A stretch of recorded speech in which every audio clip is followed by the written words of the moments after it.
जी नासिन बे पासे अवांखे अपडेट कंदासीं। मेहरान यूनिवर्सिटी के डायरेक्टर फिनांस पारां उहदे ते रहंदे करोड़न जूं मिल्कियतूं ठाहिण जो इंकशाफ कयो वियो आहे। अहम ख़बर बाबत अवांखे अपडेट कयूं पिया। मेहरान यूनिवर्सिटी में डायरेक्टर फिनांस पारां उहदे ते रहंदे करोड़न जूं मिल्कियतूं ठाहिण जो इंकशाफ थियो आहे।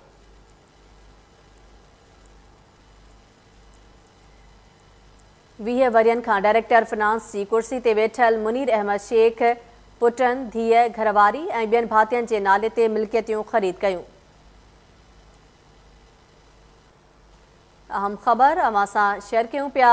मुनीर अहमद शेख हैदराबाद, जामशोरो, कोटड़ी ऐं मटियारी में ख़रीद कयल मिल्कियतुनि बाबति आमदनी जा ज़रिया बि ॿुधाया। ऑडिट रिपोर्ट में इंकशाफ कयो वियो आहे।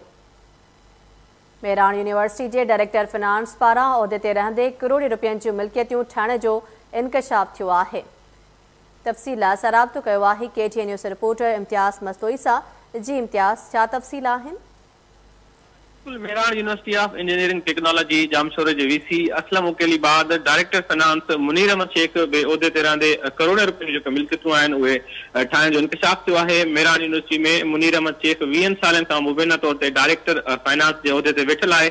रिपोर्ट में इहो ॿुधायो वियो आहे ऐं रिपोर्ट में ॿुधायो आहे त मुनीर अहमद शेख उहदे ते रहंदे पंहिंजे पुटनि, धीउ ऐं घरवारी सूधो ख़ानदान जे ॿिनि माण्हुनि जे नाले ते करोड़ रुपयनि जूं जायदादूं ठाहियूं आहिनि। मुनीर अहमद शेख उहदे ते रहंदे जायदादूं तो ख़रीद कयूं, पर आमदनी जा जेके पंहिंजा ज़रिया आहिनि उहे ॿुधाइण में नाकाम रहियो आहे। रिपोर्ट में इहो ॿुधायो वियो आहे। DG ऑडिट सिंध पारां मामले जी जांच नेब ऐं एंटी करप्शन खां कराइण जी सिफारिश बि कई वई आहे। मुनीर अहमद शेख पंहिंजे पुट हमदुल्ला, ख़ालिद ऐं जवाद जे नाले ते हैदराबाद, जामशोरो ऐं मटियारी में जायदादूं ख़रीद कयूं आहिनि। मुनीर अहमद शेख पंहिंजी घरवारी ऐं धीउ जे नाले ते ॿे करोड़े रुपयनि जूं जेके जायदादूं आहिनि उहे ख़रीद कयूं आहिनि। डायरेक्टर फाइनेंस मुनीर अहमद शेख जायदादूं जेके आहिनि कराची के इलाके जमशेद टाउन, हैदराबाद के इलाके कासमाबाद, लतीफ़ाबाद ऐं जामशोरो, कोटड़ी, हाला ऐं मटियारी में जेके आहिनि जायदादूं ख़रीद कयूं आहिनि। DG ऑडिट जी रिपोर्ट में जेको आहे इहो सॼा इंकशाफ थिया आहिनि। तंहिं बाद उन्हनि पारां इहा सिफारिश कई वई आहे त इन सॼे मामले जी नेब ऐं एंटी करप्शन खां जांच कराई वञे। जी इम्तियाज़ मस्तोई, तफ़सील लाइ अवां जी वॾी महिरबानी।